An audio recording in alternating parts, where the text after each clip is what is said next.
Hello, I am William Wright, And I'm Hattie. and this is our podcast, HattieJo. What are we doing?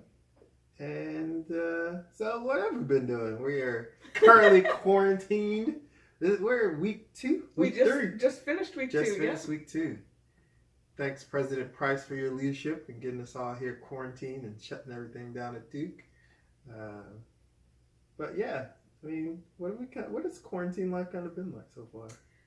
Quarantine life, I would say, has been not, well, for me, not an extreme disruption.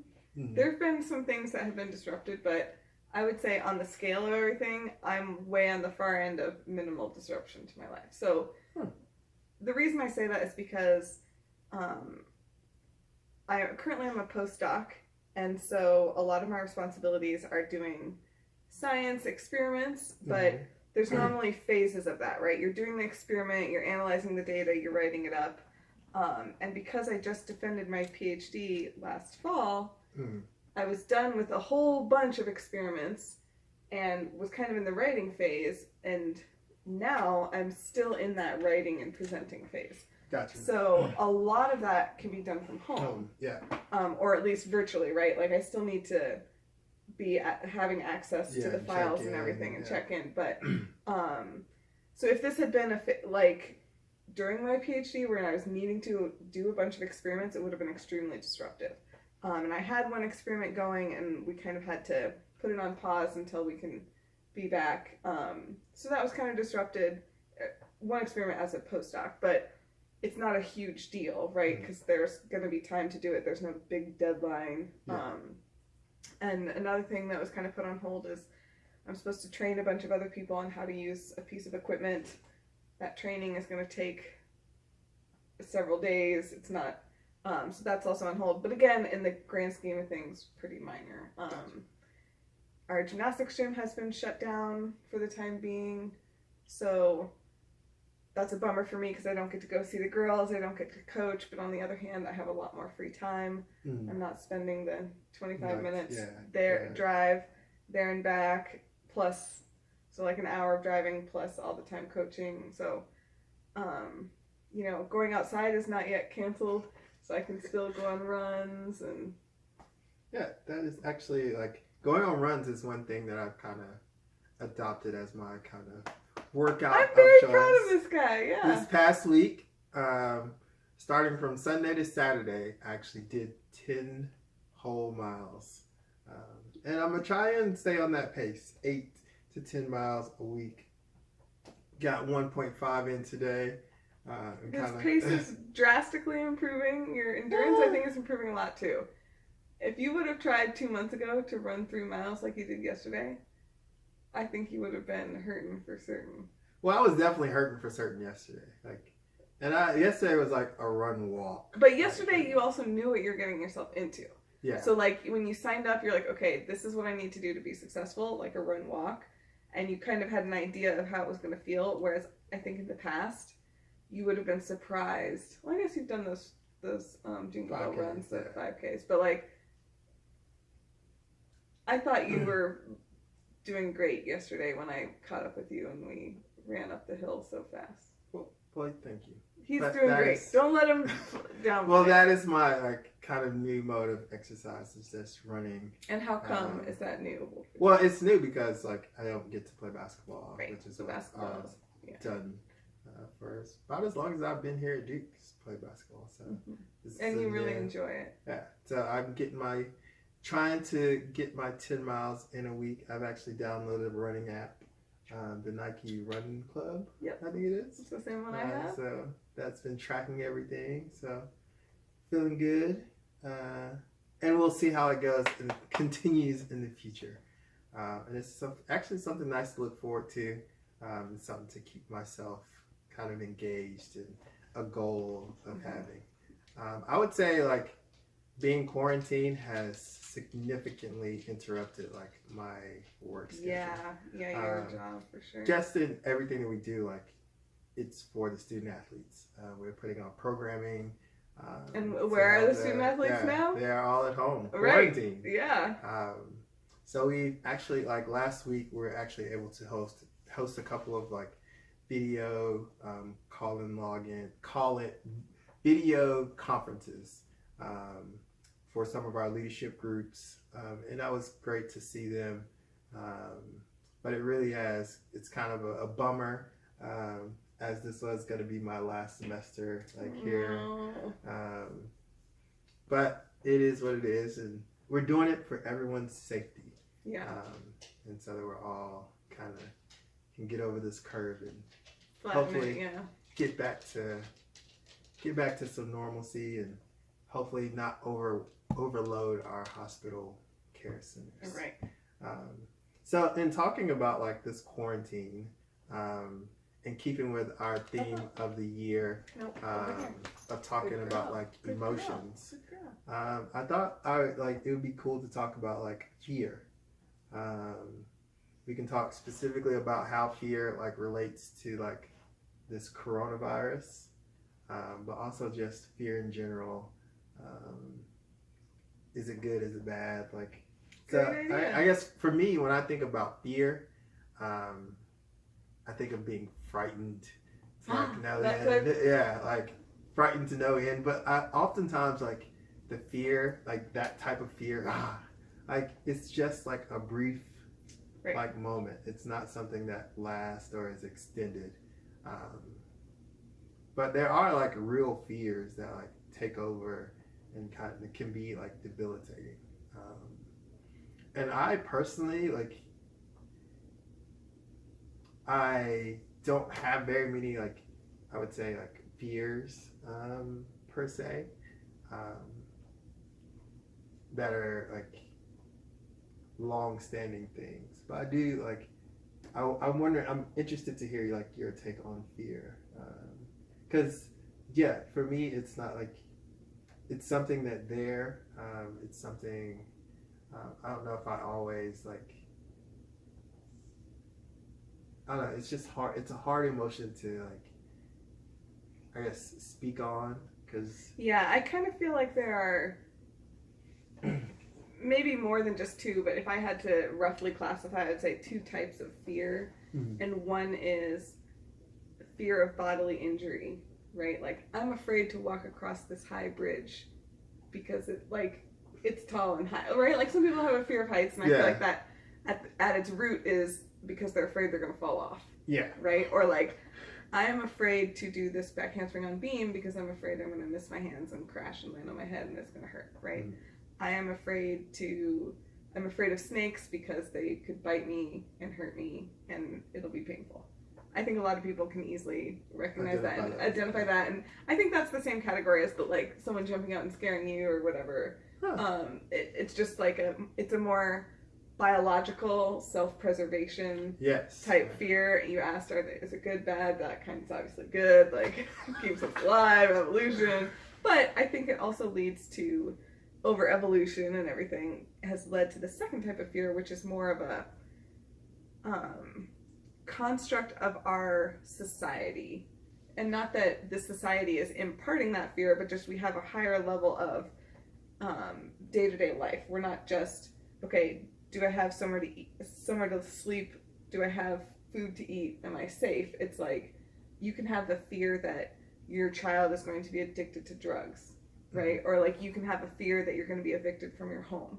You can have a fear of failing in some important thing at work, right? So it's not directly some of those examples, I mean, maybe with the drugs, that's a health thing, but maybe being evicted, you might be homeless and that can impact your health and safety, but maybe those weren't the best examples. But you can have a fear of something that's not necessarily going to kill you or you'll be in physical pain. Yeah, but it could affect your life. Right, I'm afraid my girlfriend's going to break up with me. I'm afraid, this pandemic is going to make me not able to have a job. Mm-hmm. I'm afraid that we're going to elect a president that's going to be disruptive to and bad for our country, right? Yeah. All sorts of different types of fears that I think relate more to other things that you have and live with. And I think those types of fears are the ones that can, make people and buy a whole bunch of things at the store, right? Because like they're afraid, oh, this thing is bad, it's going to happen. Yeah, it's going to be something that's long-standing, so I need to prepare for it. Right, and it's not necessarily, I'm afraid I'm going to get coronavirus. It's I'm afraid I'm not going to be able to get things I need as a result of coronavirus, and therefore I'm going to go panic buy all this stuff and hoard it at my house so I have what I need, right? Or, it's funny that kind of like in that kind of instance, the situational fear actually turns into like a survival, like I need to do this for my survival. And like you make like that fear of like, oh, this is a situation that I'm afraid of. It like, I need to, because of this fear that I have for this situation, I need to do this in order to preserve my survival. Right. And I think it's also interesting too, because like, especially if you talk to someone who is severely ill from coronavirus or they know someone that's passed away, everyone would choose, oh, I'd much rather be stuck at my house with no toilet paper for 2 weeks than to have coronavirus, right? But like not nobody, but the main fear is not, oh, I'm going to get coronavirus. The main fear is like, oh, I'm going to be stuck at my home with no toilet paper for 2 weeks. You know, like it's just so interesting to me. But I think another way that fear can happen is more of like socially or with your at work and stuff. So I know that I was really afraid of failing my thesis defense, and that came from like a whole back history of all sorts of things. But that fear in some ways was helpful because it made me over prepare, work really, really hard, right? Like you saw how hard I was working. And so in some ways that was helpful, but in other ways it wasn't helpful because it also made me be constantly worrying and thinking. Well, and I can't necessarily say the fear made me do that because that's part of my personality, but I think that if I wasn't afraid of it, I wouldn't be ruminating so much and having so much anxiety, and that was keeping me up at night. That was giving me a lot of thoughts and feelings that were not rational, that were not commensurate to the situation, right? And just giving me a lot of negative, for lack of better words, negative energy that wasn't productive. Yeah. It was productive to have like negative energy that fuels me to work hard, motivates me to, but I feel like in that personal situation, it was kind of an overbalance where I had way more than I needed to fuel me to do the things I needed to do. Yeah. So then it's funny because you talk about like, basically you're talking about a fear of failure, but the imbalance kind of outweighed the negative or outweighed the positives of that fear of failure. Yeah. It's funny, like I work with Dr. Greg Dale. He's wrote a number of books on leadership. And he often talks about like how it's important to like that fear of failure is good. It can be a driving force. It causes you to like work hard because like you don't want to feel that failure. You don't want to lose. And a lot of times you'll see coaches or sometimes in job interviews, people will ask like, would you rather like win? Would you rather like not do your best and win? Or would you rather like do your best and lose? And like for me, like I often, I'm not exactly sure that's the way. I know for sure. But like it's like, do you like hate losing, or do you love winning? And like in that scenario, like I hate losing, because if I lose, I feel like I didn't do something well enough. Like there was always something that I control that like would make me like, I always feel like when I lose, like I had some control and there was something that I could have done better. So losing is a direct reflection on your preparedness or your execution. Your execution. Something about what you did. Yes. Whether it's preparation or in the moment execution or whatever. Interesting. It's funny because Lou says that too, or something very similar about giving presentations, like at conferences or whatever. If you have to give a talk, we'll talk about, I'm nervous or whatever, and he's like, that's good. That means you care and you're gonna work to do great. he's like, I've given millions of talks, I still get nervous. Yeah. Right? If I didn't get nervous, that would be a signal to me that I'm gonna do poorly, or I don't care enough about my performance. Yeah. And I think that's actually something that really helped me. Talking with my therapist about it too, is that kind of shifting in your mind, oh, I'm nervous because I'm going to do bad, right? Or I must not be prepared, right? If you reframe it in your mind as, I'm nervous because I care about this, that suddenly seems a lot less like adding negativity to yourself, or kind of like you said, if you think that losing is a direct reflection of you not doing something right, if you're ahead of the game before it's even happened, nervous about it, and interpreting it in your mind as I'm not doing something right, that's just the wrong mental attitude, right? Like, why go suffer through losing before you've even played the game, and like you might win, right? Yeah. Like, why go through that now? Save that for when you actually lose. And so that's just a really powerful thing. Like, oh, maybe I'm excited. Like, that's what I told myself before my defense. Like, I had a lot of nerves, but I was like, this is because I'm excited to show what I've worked so hard on, right? I know that I put in the preparation. I know that I've done the things I need to do. I'm nervous because I care that I do well. And these feelings are a reflection of me caring. And this energy is like an excited energy, even though it's a little bit different, but like, you can kind of reframe it in your mind, and that really helps, at least for me. So anyway, yeah. Well, it's not, you were talking about like the situational fears. And I think for me, like, one situational fear that I have is kind of being like pulled over by the cops.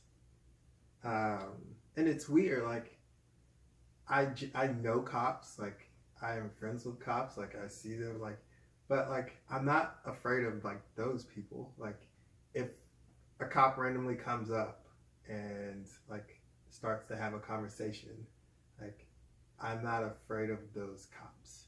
But whenever I get pulled over, and it's like that unfamiliarity with this person, who, like, he doesn't know me, like, you don't know them, I don't know them, like, that is definitely like a fear, and like a situational thing. But I think that can go back to, that's not just like, oh, I'm afraid like something's gonna go bad. Like, it's not just a social thing. Like, I think that can directly relate to your physical health and safety. Yes. Yeah, but but like right now, like, I'm afraid of it, and like, I'm afraid, like, whenever I get pulled over by a cop, like, I don't know who that person is, and like, I don't think anybody that knows me would think that, like, oh, like, William is somebody that should be afraid when he gets pulled over by the cops. But like, every time, like, so where does that fear come from, do you think? Well, I think it comes from just like being an African American and like living in the African American community and understanding and listening to people who have like been in situations with the cops, like hearing about it, like people being shot by cops. This is what I was saying with going back to your physical health and wellness. Yes, and people being shot by cops. And I think even like small little interactions I've had with cops, like with cops that don't know me. Because with cops that know me, like, I'm good. Like, but with cops I don't know. Like, I was once at like a NASCAR race here in at the Charlotte Motor Speedway. Yeah, in North Carolina. Yeah. And like, it was after the race, and we're all leaving to go home. We were going to get in a cab, and like, there was a guy clearly intoxicated. He was driving behind the car. He was driving a car. Like, he pulls up and like, basically, like, he was about to hit somebody, and he like slammed on the brake. The guy gets out of his car and is like walking over and like yelling at these people. And I'm talking to my buddy. I'm like, oh my God, he's gonna get arrested. He's gonna get arrested. Like, oh my God, like this guy's acting ridiculous. Like, he's gonna be arrested. Like, this is unbelievable. I can't believe this right now. Yeah. So the cop, like, basically, it's just was like the guy white or black? The cop was white. The guy was white too. Okay. So he looks at the cop, comes over to the guy. He's like, "Hey, you need to get back in your car." Meanwhile, I'm like, "Oh my God, did this just happen? Like I can't believe this." And the cop turns around, looks at me hostilely. He's like, "Excuse me, sir. Do you have a problem? You need to keep it moving." I'm like, "Okay." Like, I've been sitting here doing nothing, harassing nobody. And like it's just like little situations like that where I'm like, little microaggressions. yeah, like nothing bad happened in the situation. But I looked at the situation, I'm like, I clearly am not doing anything wrong, but this guy's clearly done something wrong. But yet, like, you're being like verbally aggressive towards me, and so I'm like, like I think those type of situations, and I feel like I have friends that have also been in like similar situations where it's just like you just never know how a situation like that could end, and that definitely is like a situational fear for me. Mm-hmm. And that makes perfect sense. I mean, just based on things that you read in the news, regardless of having any personal experience by you or your friends, that's something that gives me fear, for you. It's so sad. I'm sorry. Yeah, it's fun. I definitely think, especially growing up as a kid, I had fear of getting pulled over by the cops because that would mean I would get in trouble, But never once was I afraid that I could lose my life in this interaction. Well, it's funny. Like, I was never afraid of like getting a ticket or anything. Like, I can handle the ticket. Like, I would just pay the ticket off. Like, it was never the fear of getting a ticket that like a ticket would get me in trouble. See, this was when you brought up something that you were afraid of. I was thinking in my mind, ooh, what can I share that I'm afraid of? And what I went to in my mind was, I'm not so afraid of random things like, oh, I'm driving in my car and I get in an accident, like someone hits me, because that's random, If I were to be afraid of that, I would never be able to drive a car, or go on an airplane, But I'm afraid of situations where it turns out that I did something I shouldn't have, or I didn't do something I should have. So for instance, getting pulled over by the cops would mean I got in trouble and I would feel shame that I did something I shouldn't have. It's less of a like I know I can work to pay off the money, or even now that I'm an adult, I don't even have to tell my parents, but I still feel this I did something that I shouldn't have. Yeah. Or if, for instance, things that give me stress. We were talking about being stressed about how the pandemic might affect the move. Mm-hmm. So we're moving to Arizona in a couple months, a month and a half, and we weren't sure how this was all going to go down. And it was giving me stress originally because I was feeling like, well, we're going to get there and something will have gone wrong and it will look like I haven't done what I should have done, or I forgot to do something I should have. And it finally got to this point where I was like, no, everybody is affected by this pandemic. Yes. It's not just William and I, People are going to understand if I need to push my start date back a week, or if, things, if people are going to be flexible because it's extenuating circumstances. For everyone. But what was giving me anxiety at first was, oh my gosh, I'm going to be in a situation where I'm starting a new job, I want to make a good impression, and they're going to think I did something I shouldn't have, or I didn't do something I should have. Mm-hmm. I'm not doing the right thing, Yeah, and that's a bad way to start things off, And that was where my fear and stress was coming. But once I realized that there's things that are out of our control, and then a lot of that fear and stress went away. Well, it's funny, and specifically talking about COVID-19 and the coronavirus being here. I was my grandmother's birthday was St. Patrick's Day, so it's that Tuesday. It's probably 2 weeks ago, and that weekend before St. Patrick's Day, they had a birthday party, and so we were here in North Carolina, and it was very much things are starting to shut down. Everything's not like completely shut down, but like right, like we were still expecting to go into work on Monday.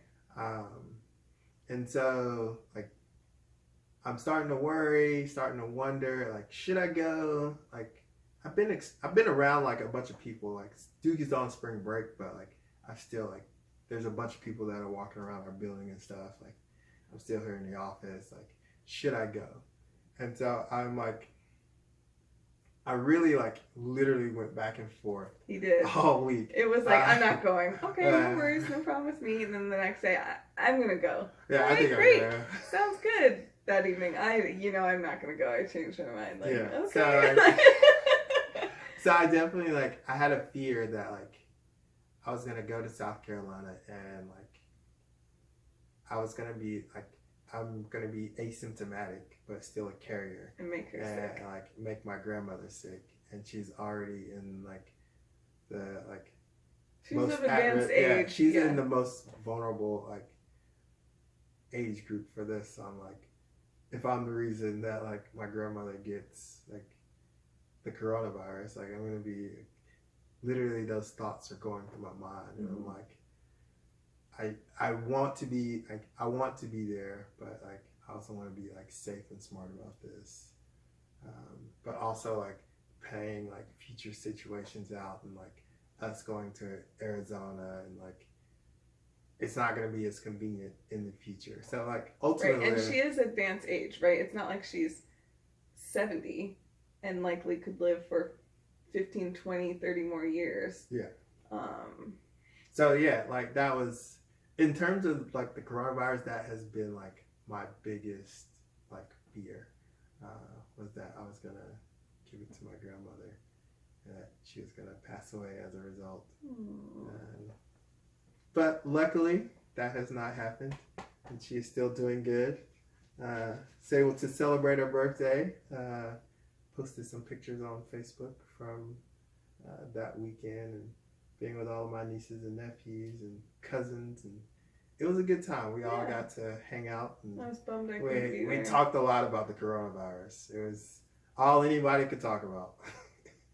So that was like 90% of the conversation, but it was a good time.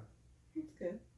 So I know you already shared one fear, but in my opinion, that kind of goes back to a risk of bodily harm.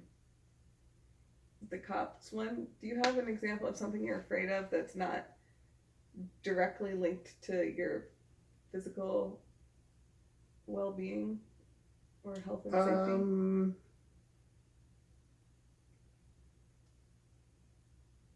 Well,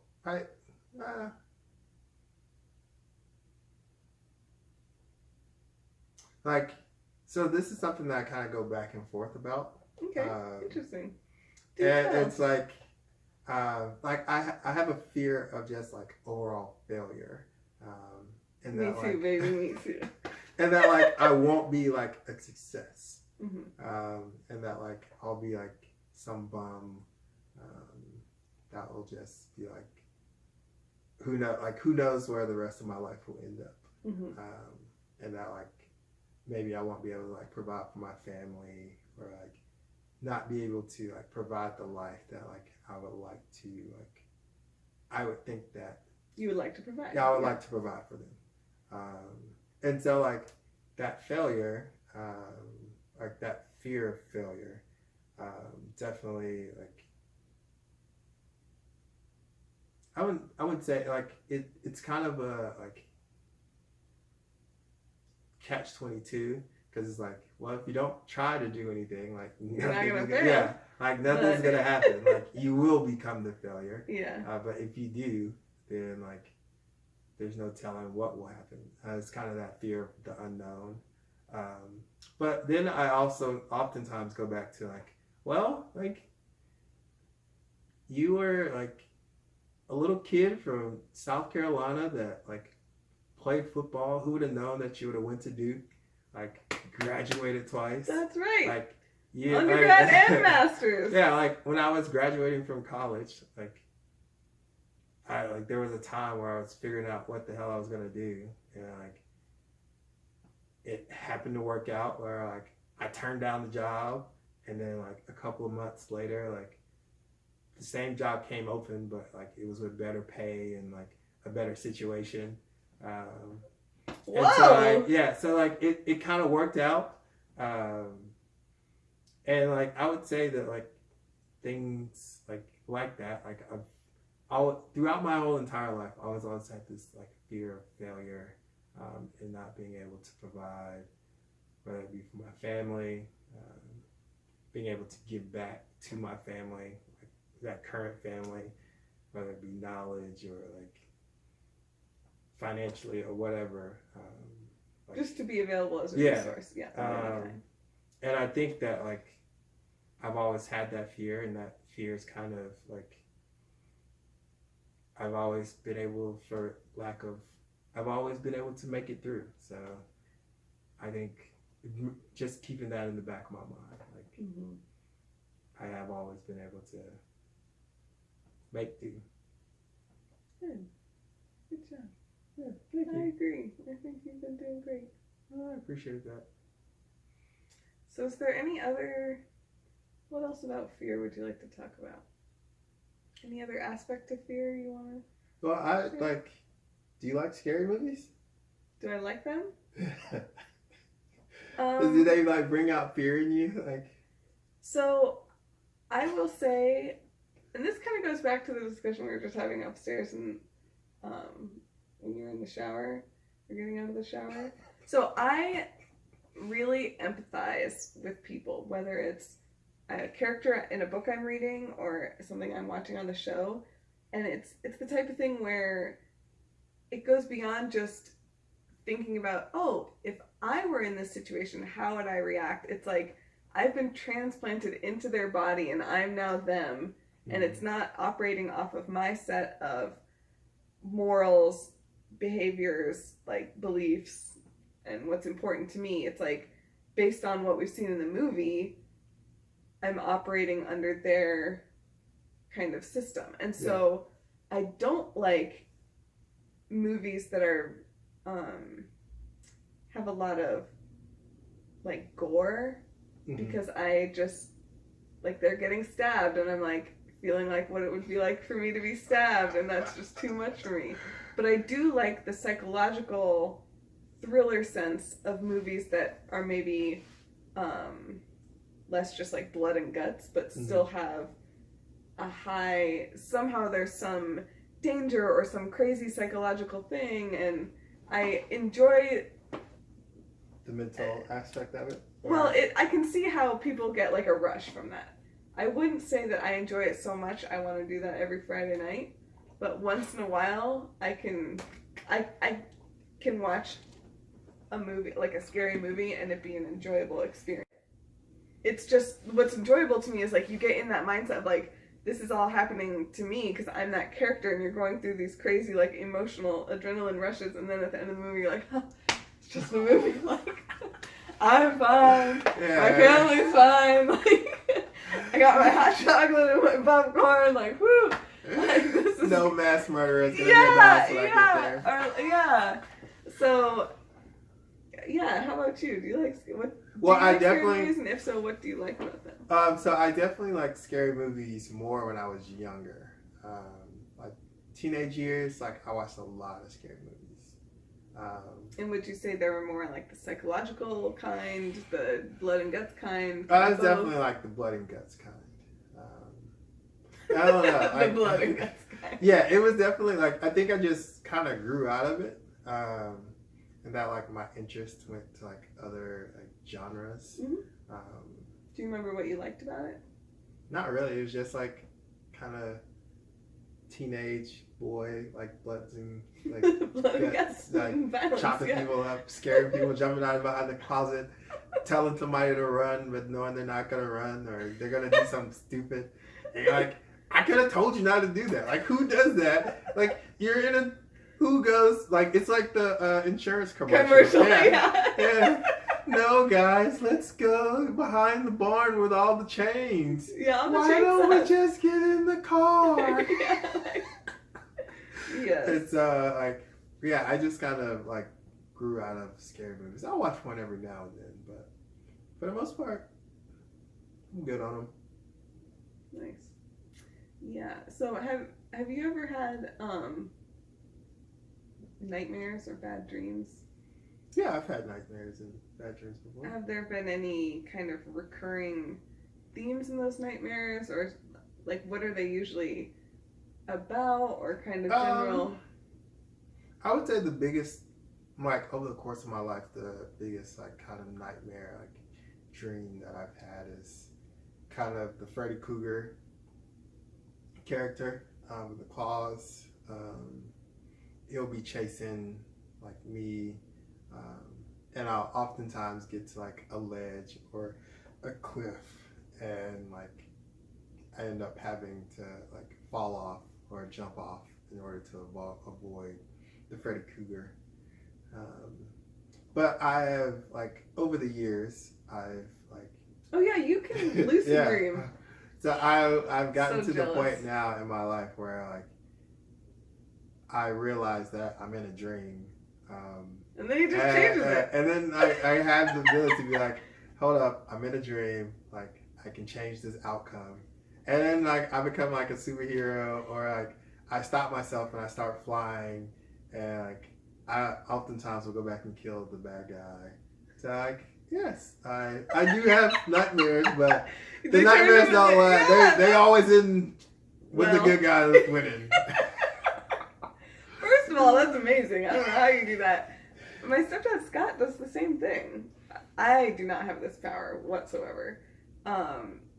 Growing up, most of my nightmares were about the house burning down or some tragedy befalling the family, and I have to save either Jeffrey or Hunter. Sorry, Rob. I never had to save you. But... Yeah, you're the oldest. Like, figure it out. Well, and like for something would be going on in the dream that like they wouldn't be there, or like. I mean, so I had looking all over the house and they wouldn't be there. No. It was like I knew they weren't there. So when the house was burning down, I knew there was only one person, and it was Hunter. Or like other scenarios where it was Jeffrey, right? There was a dream I had one time where like Rob and I had gotten shot, but my other two brothers, I don't think they were even born yet. But anyway, that the more recurring theme was like one of my brothers is in mortal danger and I need to save him. And there's always, well, I always would try, and then there would be someone or something kind of preventing that. So I remember one dream that I would recurrently... Do you think that stems from like a fear that you have? I think it probably just stems from, love for my brothers and not wanting to see anything bad happen to them. But I wouldn't say that I'm afraid of... I mean, of course, I'm afraid if our house catches on fire, but that's not a fear that's keeping me up at night. I'll put it that way. Yeah, so they're mostly... I mean, I've had the dreams too where you're like, something's chasing you and you're stuck or like whatever, but the only dreams that I've recurringly had that I would classify as nightmares are about, so there's two. One is the house is burning down, and this is the house that we moved into. And so right before we moved into this house, we were living in an apartment, and I shared my room with Hunter, and he was a little kid. But at the time these dreams were happening, he was probably 6 to 8 years old. But in my dreams, he was always an infant. So it's kind of weird because it didn't line up in time when he was actually an infant. Gotcha. But the house would be burning down or something, and I would need to go in and save him.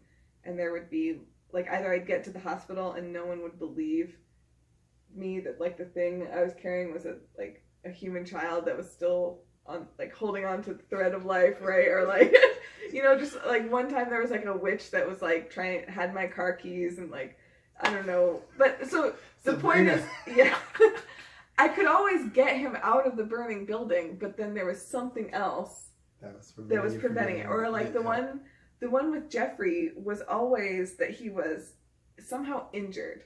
And it was never in the dream clear to me how he got injured. But again, the time I was having these dreams when I was in high school, so this one did sync up. Jeffrey was like middle school age. But it would always be in the car, and he's in the back of the car, like not sitting with his seatbelt, like laying because he's like his leg is torn off or something. Like something horrible is happening to Jeffrey, and I'm trying to drive him to the hospital, but like the brakes don't work, and so I'm terrified that A, we're not going to get to the hospital, but like B, like we're not going to get to the hospital because we're going to get in some other big accident. But B, that when we are going to get to the hospital, I'm still not going to be able to save him because you can't stop. Yeah, I can't stop. So like, just not good at all. So yeah, I was never able to be like, oh, I'm in a dream, like. So yeah, I was just curious because I think a lot of fears come out in nightmares and. All right. Yeah. So that's what we've been doing. Please stay safe and healthy, and all you healthcare workers and everyone working so hard to keep us safe and healthy, we appreciate it. Thank you during this pandemic. Yep. Deuces.